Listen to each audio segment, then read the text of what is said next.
The sound of my 8-year-old daughter screaming with joy is something that should make any parent happy. But on that Saturday morning in June, I knew it was going to cause me problems. I'm Frank Fitzgerald, and I live in the Meadowbrook Springs subdivision in Plano, Texas, a place where the grass height is monitored more closely than most people monitor their bank accounts. My twin daughters, Emma and Lily, were turning 9 in 2 weeks, and they'd been planning their birthday party for months. Nothing extravagant, just a backyard celebration with a bounce house, some games, and about 20 of their closest friends. My wife, Wendy Kensington, had spent the better part of 3 months planning every detail, from the unicorn-themed decorations to the exact shade of purple for the frosting on the cake. "Frank, did you confirm the permit with the city?" Wendy asked me that morning as she organized party supplies in our garage. Her blonde hair was tied back in a ponytail, and she wore that focused expression she always got when she was deep into project management mode. "Got it approved 3 weeks ago," I said, pulling out the folder I kept in my home office. "Special event permit for a children's party, noise variance included, approved for up to 50 guests, valid from noon to 8 p.m. on June 23rd. Cost me $125, but it covers everything. Did you make copies? 3 copies. 1 for us, 1 for the file, and 1 for whoever might ask." Wendy smiled. "That's why I married you, always thinking ahead." I wish I could say I was psychic, but the truth is, I'd learned my lesson about the Meadowbrook Springs Homeowners Association the hard way. 6 months after we moved in, I got cited for having my trash cans visible from the street 45 minutes before collection time. The rule stated 1 hour maximum. Someone had actually sat there with a timer. That someone, I later learned, was Brenda Patterson, the HOA president and the bane of every reasonable homeowner's existence. Brenda was 52 years old, divorced, with grown children who, according to neighborhood gossip, rarely visited. She lived 4 houses down from us in a pristine 2-story colonial that looked like it had been plucked from a magazine spread. Her lawn was always perfectly manicured, her flower beds geometrically precise, and her dedication to enforcing every single HOA rule bordered on religious fervor. The week before the party, I was washing my truck in the driveway when I saw Brenda walking her small white dog, a yappy thing named Princess. She slowed as she approached, her eyes scanning my property like a general surveying a battlefield. "Frank," she said, her voice carrying that particular tone that always preceded criticism, "I noticed you have some decorations going up in your backyard." "My daughter's birthday party is next Saturday," I replied, keeping my tone friendly, "just getting a head start on the setup. I hope you're aware of the community noise ordinances. We have rules about excessive noise, especially on weekends when people are trying to relax." I set down my sponge and walked over to her, maintaining a respectful distance. "I'm aware of the rules, Brenda. That's why I got a special event permit from the city. It includes a noise variance." Her lips tightened. "A city permit doesn't override HOA regulations. Actually, in Texas it does, as long as the activity is legal and the permit is valid." I checked with a lawyer. This wasn't entirely true. I'd checked with Google and a few legal forums, but Brenda didn't need to know that. What mattered was that I'd done my homework. "We'll see about that," she said, tugging Princess's leash and continuing her walk. Wendy had watched the exchange from the living room window. When I came back inside, she was shaking her head. "She's going to make trouble, isn't she?" "Probably," I admitted. "But we've got everything documented. She can complain all she wants." The next few days passed quickly. Wendy and I finalized the party details while juggling our regular jobs. I work as a software engineer for a telecommunications company, which means I have the luxury of working from home most days.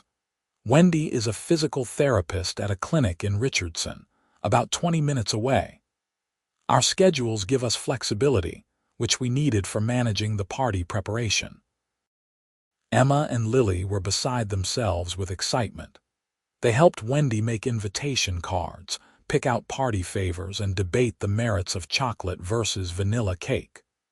We settled on marble, which seemed like a diplomatic solution. 3 days before the party, I received an email from the HOA. The subject line read, "Violation Notice Planned Event." I opened it with a sense of weary inevitability. "Dear Mr. Fitzgerald, it has come to the attention of the Meadowbrook Springs HOA board that you are planning a large gathering at your residence on June 23rd. As per Section 7.3 of the Community Bylaws, any gathering exceeding 10 persons requires prior approval from the HOA board, submitted no less than 30 days in advance. Failure to obtain such approval may result in fines up to $500 per day of violation. Please contact the HOA office immediately to discuss this matter. Sincerely, Brenda Patterson, HOA President."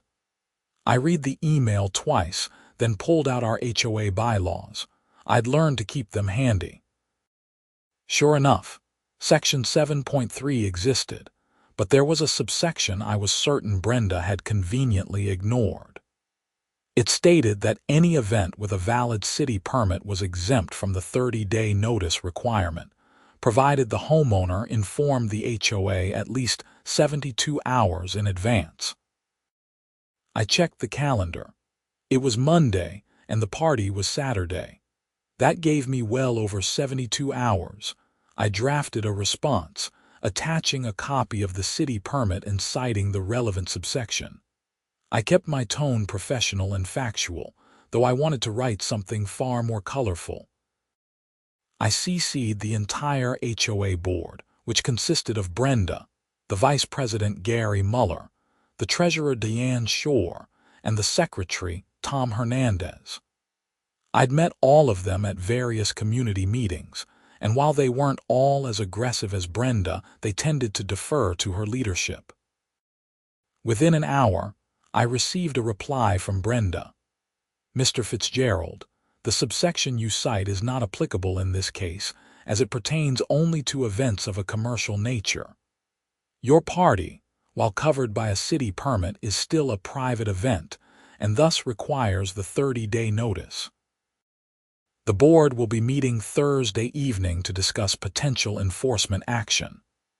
I called my buddy Mike, who's a real estate attorney in Dallas. We'd been friends since college, and he owed me a favor after I helped him move last year. "Mike, I need you to translate some HOA legal nonsense for me," I said when he picked up. "Is this about your party? Wendy mentioned something about it last week when I ran into her at the grocery store." "Yeah, the HOA president is trying to shut it down despite me having a city permit." I explained the situation, reading him the relevant bylaws and Brenda's emails. Mike was quiet for a moment. "Okay, so first off, she's wrong about the subsection. The language doesn't limit it to commercial events. It says any event with a valid municipal permit, period. Second, even if she tries to fine you, you can challenge it through the HOA's internal dispute resolution process, and if that fails, you can take it to civil court.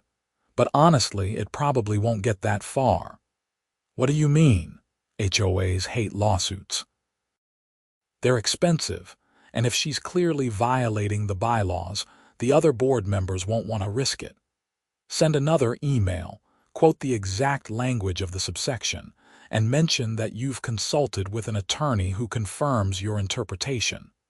Don't name me, just say an attorney. That'll spook them." I followed Mike's advice and sent another email that evening. I kept it short, quoted the bylaws word for word, and added a line about seeking legal counsel to ensure compliance with all applicable regulations. This time, I got a response from Tom Hernandez, the board secretary. "Frank, I've reviewed the bylaws and your permit. You appear to be in compliance. I'll make sure this is noted in our records. Have a great party." I felt a small victory, but I knew Brenda wouldn't give up that easily. Thursday evening, Wendy and I were in the backyard finalizing the layout when my phone rang. It was Gary Muller, the HOA vice president. "Frank, hey, it's Gary. Listen, I wanted to give you a heads up. Brenda called an emergency board meeting tonight. She wants to push through a temporary moratorium on special events pending a review of the bylaws." "That's insane. The party is in 2 days." "I know, man. I voted against it, so did Tom. Deanne abstained. The motion failed, but Brenda is furious. She said she's going to personally monitor your party for any violations." "Let her. We're following every rule. Just be careful. She's been taking photos of houses, logging every minor infraction. She's out for blood." After Gary hung up, I told Wendy about the conversation. "This is ridiculous," she said. "It's a kid's party. What's her problem?" "Control," I said. "Some people get a little power and it goes to their head." Friday was a blur of last-minute preparations. The bounce house company confirmed delivery for Saturday morning at 10. The caterer, a local barbecue joint we loved, was set to arrive at 11:30 with pulled pork, brisket, and all the fixings. Wendy picked up the cake, a magnificent 3-tiered creation with unicorns and rainbows. Emma and Lily were practically vibrating with excitement. They'd laid out their party outfits, matching purple dresses with sparkly shoes, and had made a playlist of their favorite songs. "Dad, can we stay up until midnight?" Emma asked Friday night. "Nice try, kiddo. You need sleep so you can enjoy tomorrow." "But I'm too excited to sleep." "Count unicorns instead of sheep," I suggested. She giggled and ran upstairs with Lily close behind. Saturday morning arrived with perfect weather. Clear skies, temperatures in the mid-80s with a light breeze. I was up early, double-checking everything. The backyard looked fantastic. Wendy had strung lights along the fence, set up tables with purple tablecloths, and arranged seating areas for parents who stayed. The bounce house crew arrived at 9:45, earlier than expected. They had the inflatable castle set up and running by 10:30. Emma and Lily immediately tested it out, their squeals of delight echoing through the neighborhood. At 11, Brenda appeared at our front door. I answered, keeping my expression neutral. "Morning, Brenda. I'm here in my official capacity as HOA president to monitor your event for compliance," she announced, holding a clipboard and her phone. "The party doesn't start until noon," I said. "I'm aware. I'm documenting pre-event setup." "Okay, well, everything we're doing is covered by the permit. You're welcome to observe from your property, but I can't have you on mine without an invitation." Her face reddened. "You can't prevent me from fulfilling my duties." "Actually, I can. This is private property. If you want to watch from the street or your house, that's your right. But you need to leave my property now. This is harassment." "No, this is me exercising my property rights. Have a good day, Brenda." I closed the door. Through the window, I watched her storm off, already typing furiously on her phone. "That went well," Wendy said dryly from behind me. "She's going to be a problem all day. Let her. We've got nothing to hide." The caterer arrived at 11:30 on the dot. They set up a serving station on our patio, complete with warming trays and all the sides. The smell of smoked meat filled the air, and I saw several neighbors peeking over fences appreciatively. Guests started arriving at noon. Kids poured into the backyard, immediately gravitating toward the bounce house. Parents greeted us, complimented the setup, and settled into conversation clusters. It was exactly the kind of warm, chaotic, joyful atmosphere we'd hoped for. At 12:15, I noticed Brenda standing on the sidewalk in front of our house, phone in hand, recording video. I walked out to the front yard. "Can I help you, Brenda? I'm documenting noise levels and the number of vehicles in violation of street parking regulations." I looked at the street. Every car was legally parked, none blocking driveways or fire hydrants. "Everyone is parked legally," I said. "We'll see what the authorities say. Are you planning to call the police, if necessary?" For a permitted children's birthday party, she didn't answer, just continued recording. I went back inside and called Mike. "She's recording the party from the street," I told him. "She's threatening to call the cops." "Let her. You've got a permit. The police will see that and leave. It'll actually work in your favor because it'll document that she's harassing you." Sure enough, at 1 o'clock, a Plano PD patrol car pulled up. 2 officers got out, a younger man and a woman in her 30s. I walked out to meet them. "Afternoon, officers. I'm guessing you got a noise complaint," the female officer nodded. "We did. A Brenda Patterson called about an illegal gathering." "I have a special event permit from the city," I said, pulling the document from my pocket. I'd kept it on me all day, anticipating this moment. "Everything is legal and above board." She examined the permit, checking it against something on her phone. "This looks valid." "Can I ask how many people you have here?" "About 35, maybe 40. The permit allows up to 50. The male officer glanced toward the backyard, where the sounds of children playing and music drifted over. "Sounds like a kid's party. My daughter's 9th birthday." The female officer handed back the permit. "Everything appears to be in order, Mr. Fitzgerald. We'll note that in our report. Sorry to bother you." "No problem at all. You're just doing your job." As they walked back to their car, I saw Brenda approach them. She was animated, gesturing toward my house. The officers spoke with her briefly, and even from a distance, I could see her frustration. They got in their car and drove away. Brenda marched over to me. "This isn't over." "Actually, Brenda, it is. I have a legal permit." The police confirmed everything is fine. "You need to drop this and let my kids enjoy their party. You're creating a public nuisance." "No, I'm throwing a birthday party for my daughters. You're harassing my family. If you contact the police again today, I'm going to file a complaint against you for abuse of emergency services." She opened her mouth to respond, but seemed to think better of it. Instead, she turned and walked away. Inside, Wendy was cutting the cake, surrounded by a crowd of sugar-hyped 9-year-olds. Emma and Lily were radiant, their faces flushed with happiness.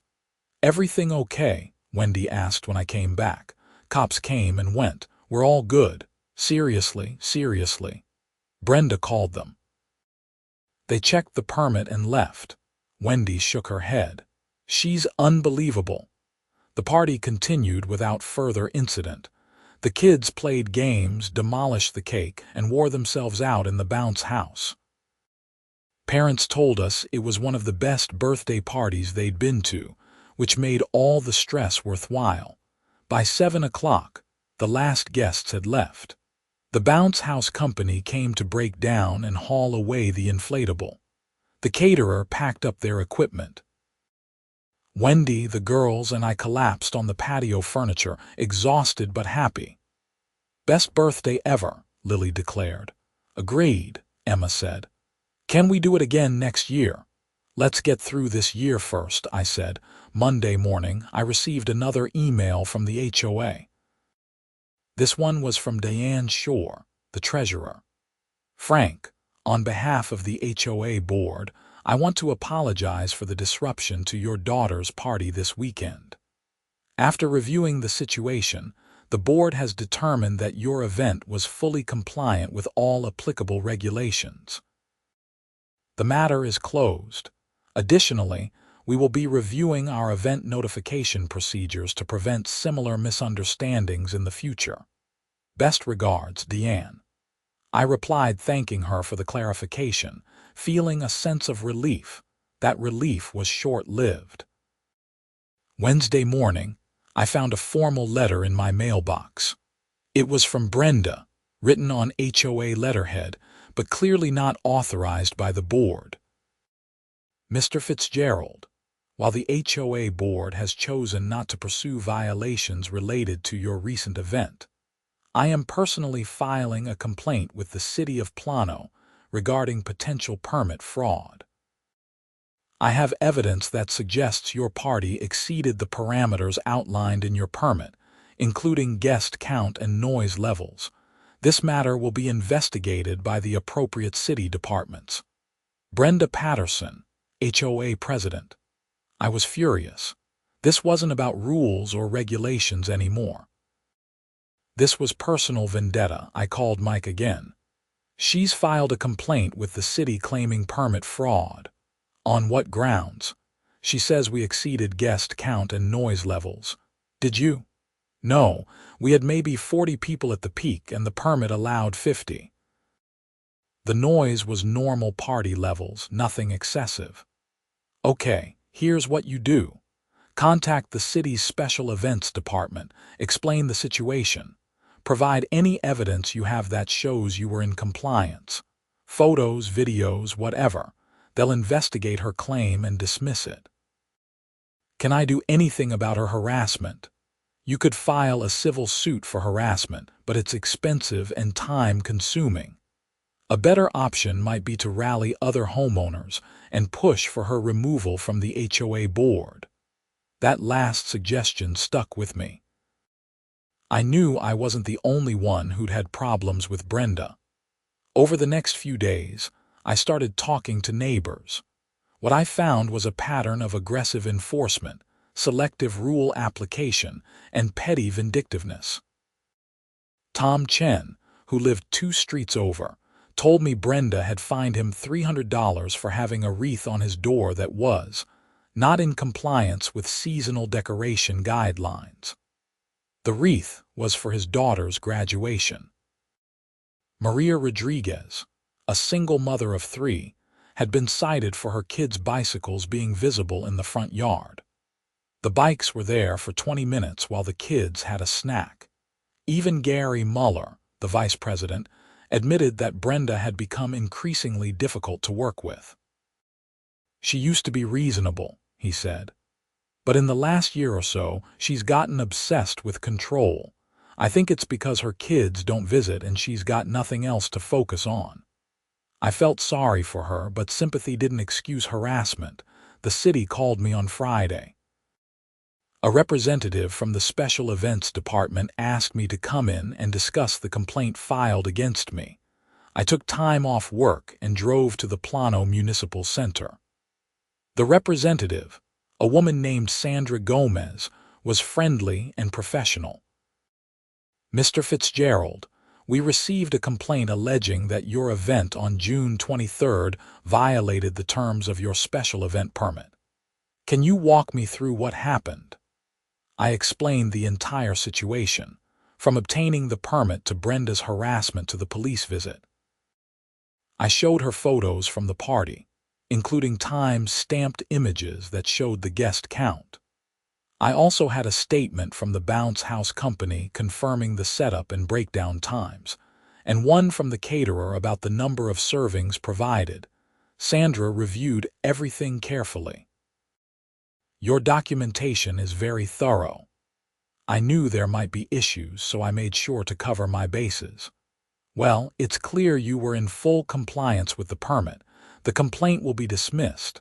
I'm going to note in our system that this was a frivolous filing. If Miss Patterson files additional baseless complaints, she could face penalties herself. Thank you. I really appreciate it.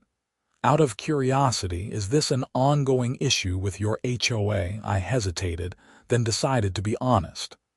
Yes.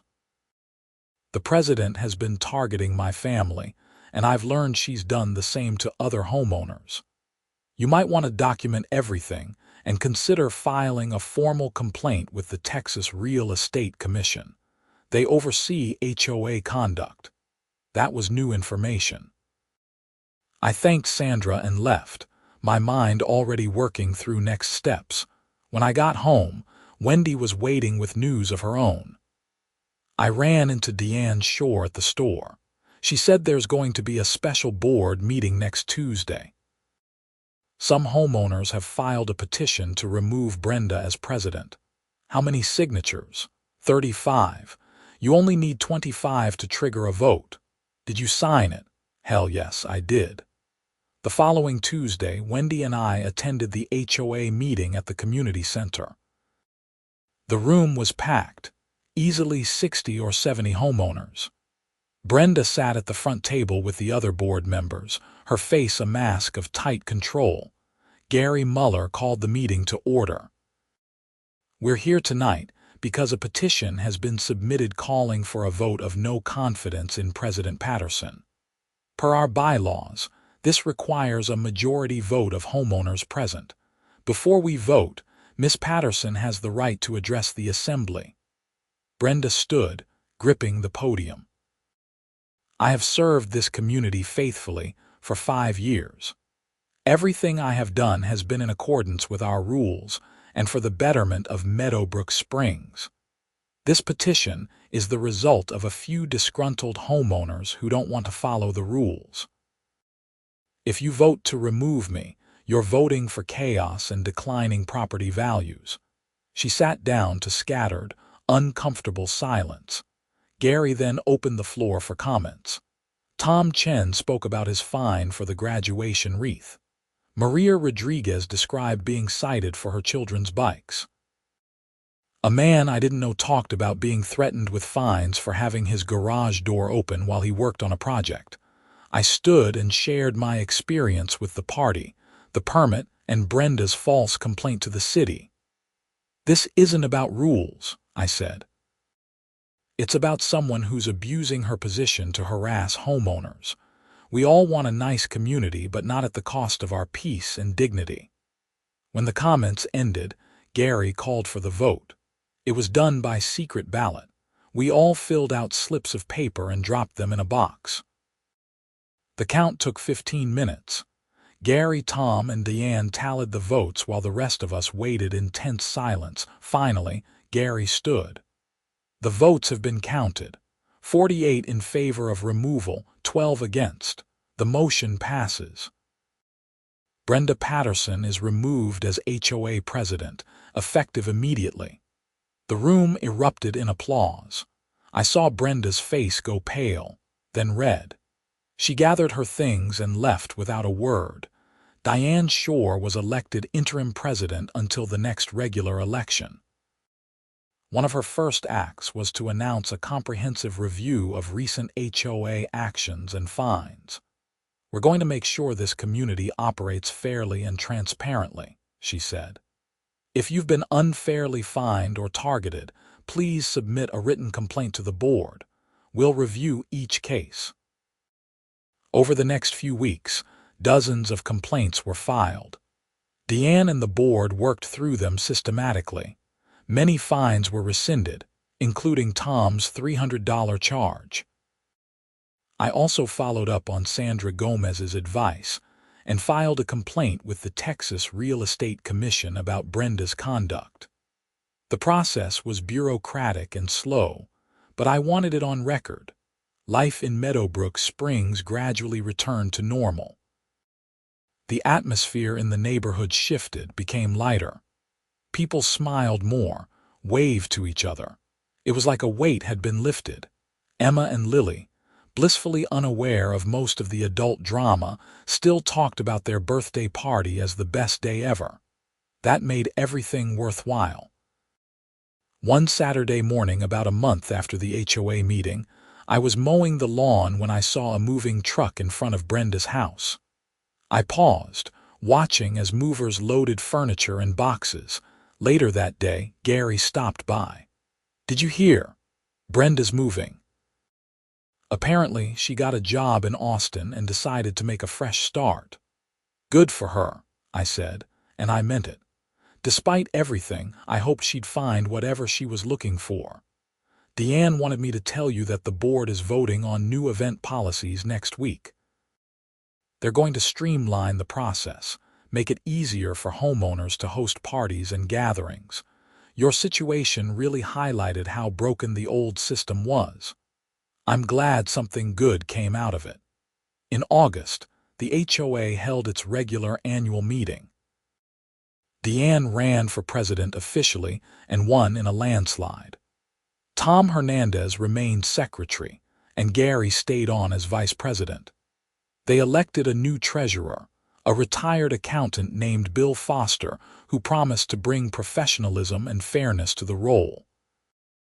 Under the new leadership, the HOA became what it was supposed to be: an organization that maintained common areas, organized community events, and handled genuine issues without micromanaging every aspect of homeowners' lives. The new event policy was simple and reasonable. Any gathering under 30 people required no notification. 30 to 50 people required 72 hours notice to the HOA, no approval needed. Over 50 required a city permit and board notification. Noise complaints would be handled on a case-by-case basis, with warnings before fines, and any fines could be appealed. It wasn't perfect, but it was a massive improvement. In September, Emma and Lily started 4th grade. They made new friends, joined soccer teams, and filled our house with the joyful chaos of childhood. Wendy and I settled into the rhythm of work, parenting, and occasionally hosting gatherings without fear of HOA retaliation. One evening in late October, I was cleaning out the garage when I found the folder with the party permit and all the documentation I'd gathered. I stood there holding it, remembering the stress and frustration of those weeks. Wendy came out and saw what I was looking at. "Are you keeping that?" "I think I will," I said. "Reminder that sometimes you have to stand up for yourself. And that proper documentation saves your butt," she added with a smile. "That too. We threw a Halloween party that year, inviting the whole neighborhood. About 80 people showed up, including Deanne, Gary, Tom, and Bill. We had the yard decorated with cobwebs, tombstones, and a fog machine. The kids went trick-or-treating in a huge group, their laughter echoing through the streets. It was the kind of night that makes you remember why you wanted to live in a neighborhood community in the first place. People talking, kids playing, everyone relaxed and happy. As I stood on my porch watching it all, Diane walked over with a cup of cider. "This is wonderful," she said. "This is what Meadowbrook Springs should always be." Agreed. "Thank you, by the way." "For what?" "For standing up to Brenda, for fighting back. A lot of us wanted to, but we were afraid. You showed us it was possible." I shrugged. "I just wanted my kids to have a good birthday party." Sometimes that's all it takes. One person saying enough is enough. After the holidays, I received a letter from the Texas Real Estate Commission. They'd completed their investigation into my complaint. While they couldn't share all the details, they confirmed that violations had been found and corrective measures had been implemented. Brenda had been issued a formal reprimand, which would remain on record with the state. It wasn't dramatic or satisfying in a movie sense, but it was justice. It meant that if she tried to pull the same behavior in another community, there would be a record of her past conduct. In January, almost 7 months after the birthday party that started it all, I found myself reflecting on everything that had happened. What began as a simple celebration for my daughters had turned into a battle over property rights, community governance, and standing up to bullying behavior. The whole experience taught me several lessons. First, documentation is everything. If I hadn't gotten that permit, kept copies of every email, and gathered evidence, things could have gone very differently. Second, most people are reasonable and want to do the right thing, but sometimes they need someone to take the first step. The 35 signatures on that petition represented 35 families who were tired of being pushed around but didn't know how to fight back. Third, change is possible, but it requires effort and courage. I also learned that HOAs aren't inherently bad. They can serve important functions and create genuine community. The problem comes when the wrong people get power and use it to control rather than serve. Under Diane's leadership, Meadowbrook Springs flourished. Property values increased, not because of strict rule enforcement, but because people actually wanted to live there. The community organized events like movie nights in the park, holiday decorating contests that were fun rather than mandatory, and volunteer days to maintain common areas. Emma and Lily's 10th birthday party the following year was even bigger. We rented a water slide this time, had a taco truck cater, and invited half the neighborhood. Deanne stopped by with a card and gift, as did several other neighbors. No one called the police. No one filed complaints. It was just a joyful celebration of two amazing kids growing up in a community that had learned to balance rules with common sense. As I watched my daughters play with their friends that day, I thought about how close we'd come to moving. After the initial conflict with Brenda, Wendy and I had seriously discussed selling the house and finding somewhere without an HOA.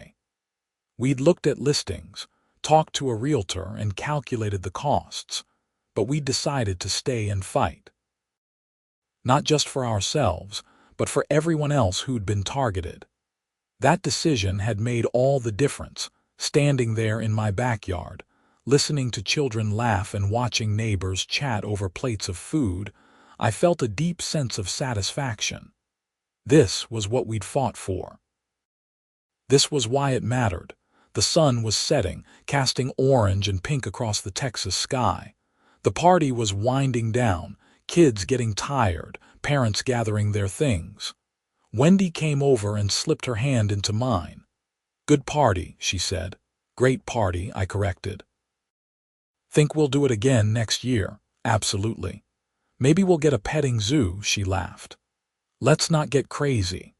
We stood together as the last guests left, Emma and Lily already half asleep on the patio couch, worn out from the best kind of day. I thought about that first email from Brenda, the one threatening fines and violations.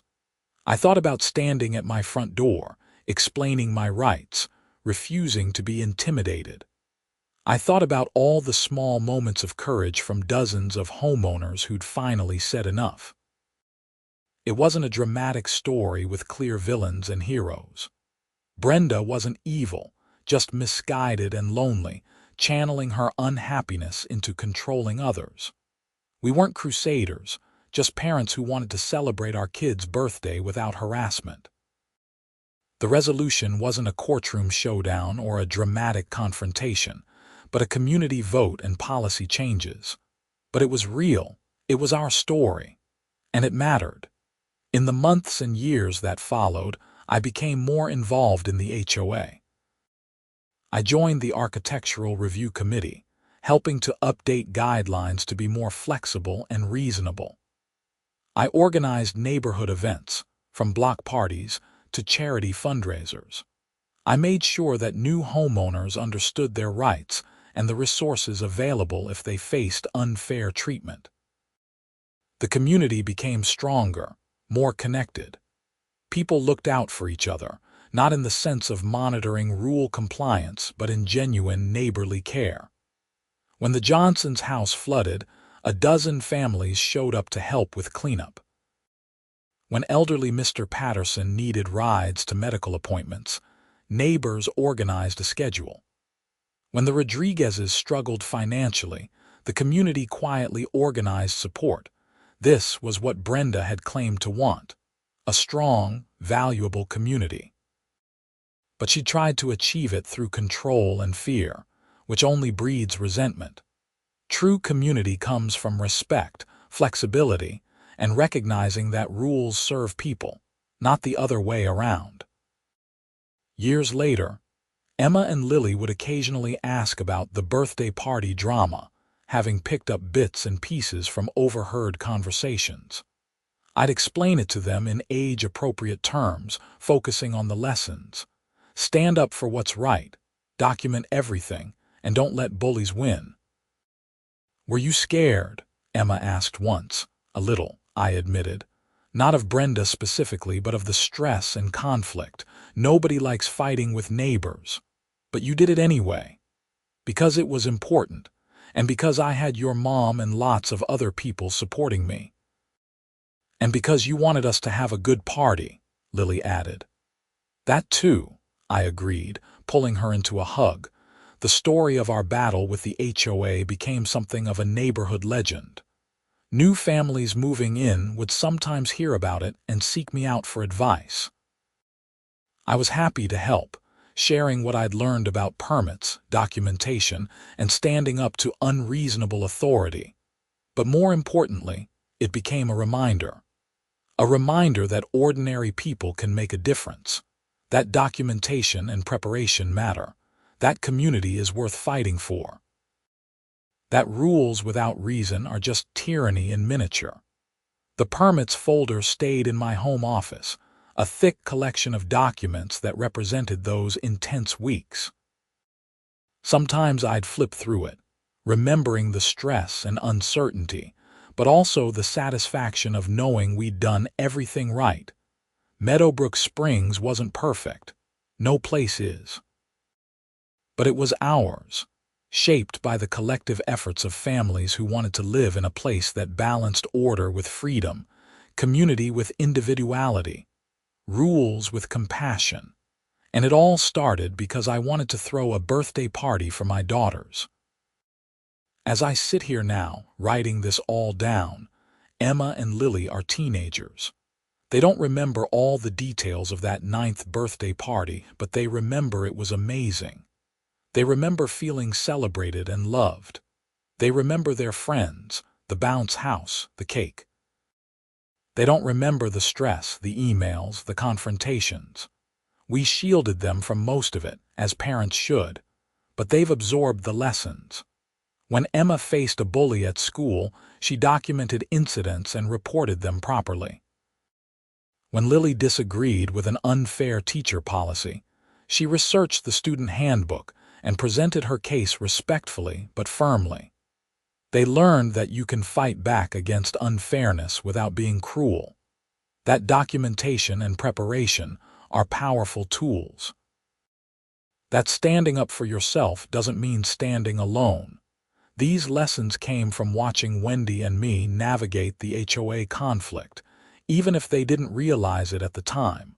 Looking back, I'm grateful for the experience, despite the stress. It made us better homeowners, better neighbors, better citizens. It taught us about community organizing, legal processes, and the power of collective action. It also revealed the best in people. Tom Chen, who spoke up despite being naturally shy. Maria Rodriguez, who found courage despite being afraid. Gary Muller, who risked his position by supporting what was right.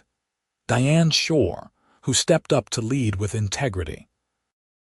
And Wendy, who stood by me through every step, who researched and strategized and supported, who never once suggested we should just give up and move. The permit we got for that party cost $125. The time and effort we invested in documentation and preparation was significant. The stress and anxiety had real costs, but the outcome, a community transformed from fearful compliance to confident cooperation, was priceless. If I could go back and avoid the whole conflict, I wouldn't. Not because I enjoyed it, but because the struggle made us better. It connected us with neighbors we might never have really known. It created a community culture that valued fairness over authoritarianism. And it gave my daughters a birthday party they'd never forget, which was the whole point from the beginning. Brenda Patterson, wherever she ended up, probably told a different version of this story. In her version, she was the defender of standards, fighting against chaos and decline. She likely believed she was right, that her strict enforcement protected property values and community character. Maybe she learned something from the experience. Maybe she found a better way to channel her energy. Maybe she discovered that connection matters more than control, or maybe she didn't. Maybe she's in some other community, making the same mistakes, fighting the same battles. I hope not. I hope she found peace and purpose in something healthier than policing her neighbors. But that's not my story to tell. Mine is about a birthday party, a permit, and a community that learned to stand up for itself. It's about Emma and Lily turning 9, surrounded by friends and family, in a backyard filled with laughter. Everything else, the conflict and confrontation and change, was just what it took to make that possible. And that, I think, was worth every bit of effort.